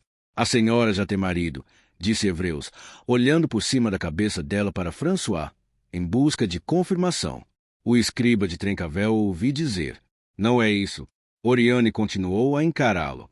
Lamento informar que meu marido foi morto. Foi abatido dentro do castelo enquanto cumpria seu dever. Meus pêsames. Hebreus apertou os dedos compridos e finos uns contra os outros, formando um abrigo com as mãos. O cerco ainda pode durar anos. O que lhe dá tanta certeza de que eu voltarei para o norte? Eu acredito, meu senhor Hebreus, que a sua presença aqui tem um único propósito, disse ela, escolhendo as palavras com cuidado.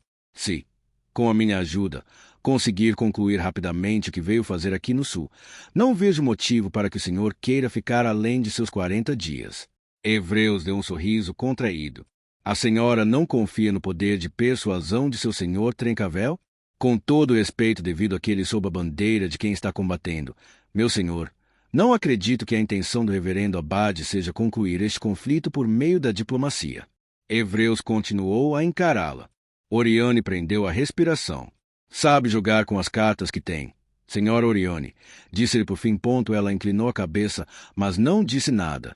Ele se levantou e aproximou-se dela. Aceito a sua proposta, disse ele, estendendo-lhe um copo. Dessa vez, ela aceitou. Mais uma coisa, meu senhor, disse ela. No grupo do Visconde Trencavel há um chevalier, Guilhem Dumas. Ele é marido da minha irmã. Seria aconselhável, se estiver ao seu alcance, tomar providências para conter a influência dele. De forma permanente, Oriane fez que não com a cabeça. Pode ser que ele ainda tenha um papel a desempenhar em nossos planos. Mas seria aconselhável limitar sua influência. O Visconde Trencavel favorece, e, sem meu pai aqui, Hebreus aqueceu e despachou François. Agora, minha senhora Oriane, disse-lhe assim que ficaram a sós. Chega de delongas. Diga-me o que tem a oferecer. Capítulo 62. Alás, alás, acode. Alguém sacudia seus ombros. Aquilo estava errado. Ela estava sentada na margem do rio, sob a luz pacífica e filtrada pelas folhas de sua clareira particular. Podia sentir a água fresca escorrendo entre os dedos, fria e amena, e o toque suave do sol acariciando sua face. Podia sentir o gosto do vinho encorpado de Corbieres na língua, e suas narinas estavam tomadas pelo forte aroma do pão branco, recém-saído do forno que ela levava à boca. Ao seu lado, Gillian dormia deitado na grama. O mundo era tão verde, o céu tão azul. Ela acordou com um pulo e viu que ainda se encontrava na semi-escuridão úmida do túnel. Sally estava em pé ao seu lado. Precisa acordar, dama. Alai sentou-se desajeitadamente. O que houve? Esclarmonde está bem? O Visconde Trencavel foi capturado. Capturado, disse ela, embasbacada. Capturado onde? Por quem? Estão dizendo que foi traição. As pessoas estão dizendo que os franceses o traíram até seu acampamento e depois o pegaram à força. Outros dizem que ele se sacrificou para salvar a cidade. E Sally se interrompeu. Mesmo à meia-luz, Alais percebeu que ele estava corando. O que foi? Estão dizendo que Dama Oriane e o Chevalier Dumas faziam parte do grupo do Visconde. Ele hesitou. Eles também não voltaram. Alais pôs-se de pé. Olhou de relance para Esclarmonde, que dormia tranquilamente. Ela está descansando. Vai ficar bem sozinha por algum tempo. Venha. Precisamos descobrir o que está acontecendo. Correram depressa pelo túnel e subiram a escada de corda. Alais abriu o alçapão e suspendeu Sally depois de subir ela própria. Do lado de fora, as ruas estavam abarrotadas, cheias de pessoas atonitas correndo sem rumo de um lado para o outro. Pode me dizer o que está acontecendo? Gritou ela para um homem que passava correndo. Ele fez que não com a cabeça e continuou a correr. Sally pegou-a pela mão e a arrastou até uma casinha do outro lado da rua. Gaston saberá. Alais o seguiu para dentro da casa.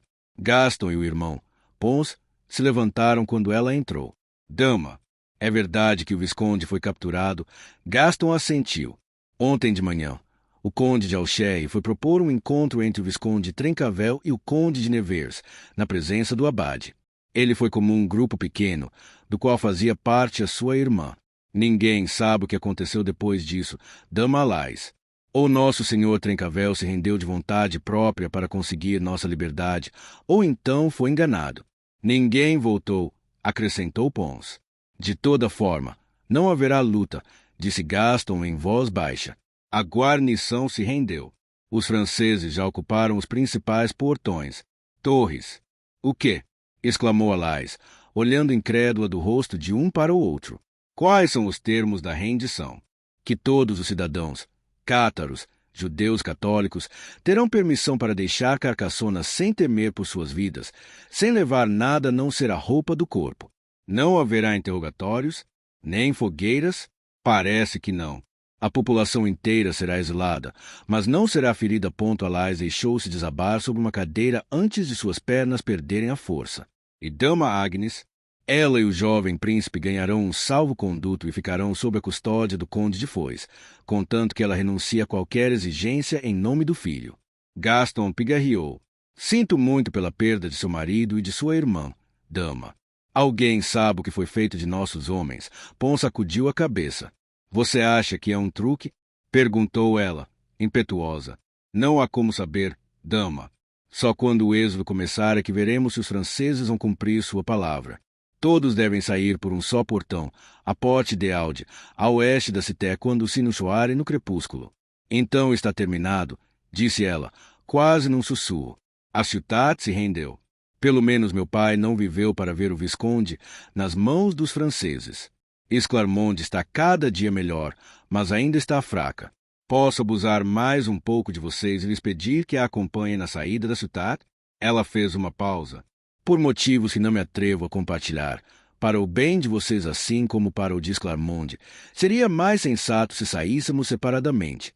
Gaston assentiu. A senhora teme que as mesmas pessoas que a machucaram dessa forma brutal ainda estejam procurando por ela? Alais olhou para ele, surpresa.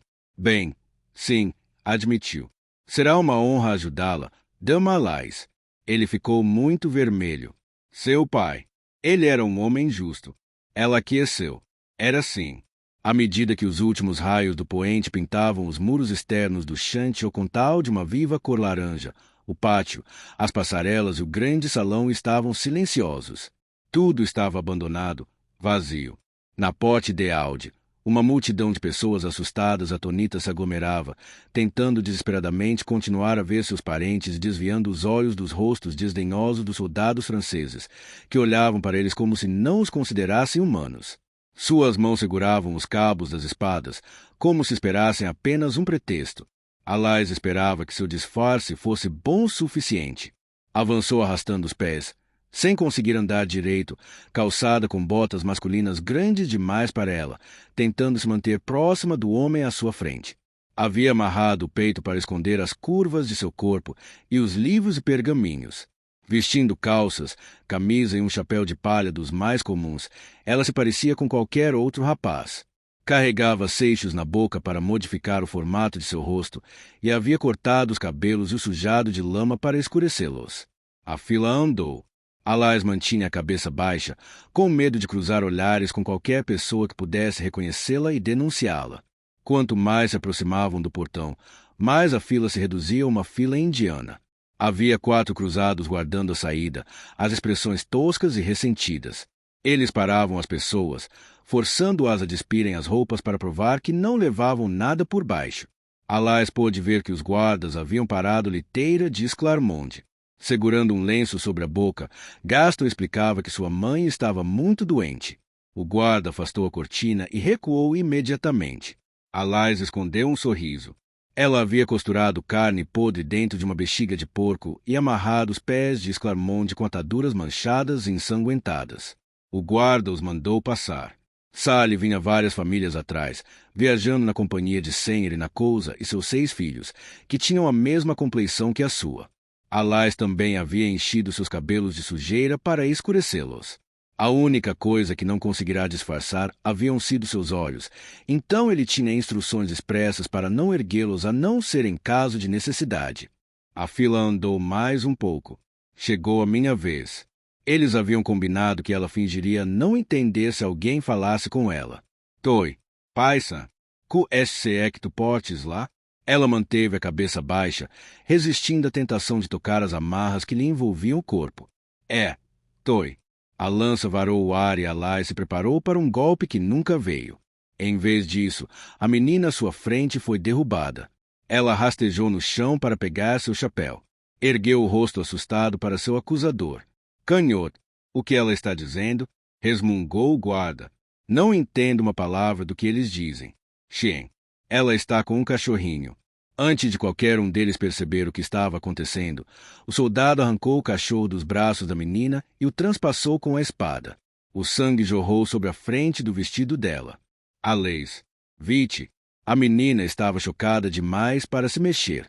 Alais ajudou a se levantar e instou-a a continuar andando, empurrando-a portão afora, resistindo ao impulso de se virar para trás e ver como estava Sally.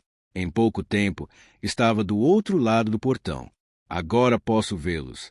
Na colina que se erguia acima do portão, estavam os barões franceses. Não os líderes, que Alais supunha estivessem esperando a evacuação terminar antes de entrar em Carcassonne, mas cavaleiros vestindo as cores da Borgonha, de Nevers e de Chartres. No final da fila, mais perto da trilha, um homem alto e magro estava montado em um corpulento garanhão cinza. Apesar do longo verão meridional, ainda tinha a pele branca como leite. Ao seu lado estava François. Ao lado deste, Alais distinguiu o conhecido vestido vermelho de Oriane. Mas não viu Guilhem. Continue andando, mantenha os olhos colados no chão. Estava tão perto agora que podia sentir o cheiro dos arreios e das bridas dos cavalos. Os olhos de Oriane pareciam furar-lhe a pele. Um homem velho, com olhos tristes e cheios de dor, a tocou no braço. Precisava de ajuda para descer a encosta íngreme. Alais permitiu que ele se apoiasse em seu ombro. Foi a sorte de que precisava. Parecendo aos olhos do mundo inteiro um neto acompanhado do avô, ela passou bem debaixo dos olhos de Oriane sem ser reconhecida. O caminho parecia não ter fim. Finalmente, chegaram à área sombreada no pé da encosta onde o terreno ficava plano e começavam as florestas e pantanos. Alais e o seu companheiro tornaram a se reunir ao filho e à nora. Depois separou-se do grupo maior e esgueirou-se por entre as árvores. Assim que saiu do campo de visão dos nobres, Alais cuspiu as pedras da boca. O interior de suas bochechas estava esfolado e seco. Ela esfregou a mandíbula, tentando diminuir o desconforto. Tirou o chapéu e correu os dedos pelos cabelos cortados rentes. Pareciam palha úmida, espetando e pinicando sua nuca. Um grito no portão chamou sua atenção. Não, por favor. Ele não. Um soldado segurava Sally pelo colarinho. Ela podia vê-lo chutando, tentando se soltar. Segurava alguma coisa na mão. Uma pequena caixa. O coração de Alice despencou do peito. Ela não podia correr o risco de tornar a subir, então estava impotente para fazer o que quer que fosse. Nakousa discutia com o soldado, que lhe deu um tapa na cabeça, derrubando-a no chão. Sally aproveitou a deixa. Desvencilhou-se dos braços do homem e desceu a encosta às carreiras. Senhor Cousa ajudou a mulher a se levantar. Alice prendeu a respiração. Por um instante, pareceu-lhe que tudo iria ficar bem. O soldado havia perdido o interesse. Mas então Alice ouviu uma mulher gritar. Aos berros, Oriane apontava para Sally, ordenando aos guardas para detê-lo. Ela o reconheceu. Sally podia não ser Alice, mas era o mais perto que Oriane podia chegar. Houve uma explosão imediata de atividade. 2 dos guardas despencaram encosta abaixo atrás de Sally, mas ele corria depressa. Tinha a pisada firme e segura. Atrapalhados com o peso das armas e armaduras, os soldados não eram páreo para um menino de 11 anos. Em silêncio, Alice torcia por ele, vendo correr para lá e para cá, pulando e saltando por cima dos trechos irregulares do terreno, até alcançar o abrigo das árvores. Percebendo que estava prestes a perdê-lo, Oriane mandou François atrás do menino. Seu cavalo desceu o caminho desabalado, escorregando e deslizando na terra íngreme e ressecada, mas cobriu a distância depressa. Sally atirou-se entre a vegetação baixa, com François logo atrás. Alice percebeu que Sally estava rumando para o terreno pantanoso, onde o Aude se desdobrava em diversos afluentes. O chão era verde e parecia uma campina no verão, mas por baixo era mortal. Os habitantes evitavam aquela parte do terreno. Alice subiu em uma árvore para ver melhor. Ou François não estava percebendo para onde Sally estava indo, ou então não ligou, porque esporeou o cavalo sem dó. Ele o está alcançando. Sally tropeçou e quase perdeu o equilíbrio, mas conseguiu continuar correndo, zigue-zagueando pelo mato, atravessando arbustos de mirtilo e cardo. De repente, François soltou um uivo de raiva, que se transformou imediatamente em alarme. A lama movediça havia engolido as patas traseiras de seu cavalo. O animal aterrorizado relinchava, debatendo-se. Todas suas tentativas desesperadas só faziam acelerar seu mergulho na lama traiçoeira. François jogou-se para fora da cela e tentou nadar até a borda do pântano, mas seu corpo foi afundando cada vez mais, tragado pela lama, até somente as pontas de seus dedos ficarem visíveis. Então veio o silêncio. Alice teve a impressão de que até mesmo os pássaros haviam parado de cantar. Temendo por Sally, desceu da árvore no exato instante em que ele reaparecia. Tinha o rosto branco como cera, seu lábio superior tremia de tanto esforço, e ele ainda estava agarrado à caixa de madeira. Eu levei para a areia movediça, disse-lhe ponto. Alice pousou a mão sobre o ombro dele. Eu vi. Você foi esperto. Ele também era um traidor. Alice assentiu. Acho que era isso que Esclarmonde estava tentando nos dizer. Alice contraiu os lábios, satisfeita por seu pai não ter vivido para saber que fora François quem o traíra. Obrigou-se a não pensar naquilo. Mas o que você estava pensando, Sally? Por que diabo estava carregando esta caixa? Ela quase causou a sua morte. Menina me disse para guardá-la. Sally esticou os dedos pela parte de baixo da caixa até conseguir apertar os 2 lados ao mesmo tempo. Ouviu-se um clique distinto, e então ele girou a base para revelar uma gaveta chata e escondida. Enfiou a mão lá dentro e tirou um pedaço de pano. É um mapa. Menina disse que iríamos precisar. Alice entendeu imediatamente. Ela não vem conosco, disse, pesarosa, lutando contra as lágrimas que lhe subiam aos olhos. Sally sacudiu a cabeça, fazendo que não. Mas por que ela não me disse? Perguntou Alice, com a voz trêmula. Ela não confiava em mim? Você não teria deixado ela ir. Alice deixou a cabeça cair para trás, apoiada na árvore. A magnitude de sua tarefa era demais para ela. Sem Esclarmonde, não sabia como encontraria forças para fazer o que tinha de fazer. Como se pudesse ler seus pensamentos, Sally disse, eu cuido de você. E não vai ser por muito tempo. Depois que entregarmos o livro das palavras para Arif, voltaremos para encontrá-la. Se essa tal, o que tiver de ser, será. Quem dera fossemos todos tão sábios quanto você. Sally ficou vermelho. É para cá que temos de ir, disse, apontando para o mapa. O lugar não aparece em nenhum mapa, mas menina chama a aldeia de Los Ceres. E claro, aquele não era apenas o nome dos guardiães, mas também de um lugar. Está vendo? Disse ele. Nos montes abates. A Lais aqueceu. Sim, disse ela. Acho que estou vendo. Enfim.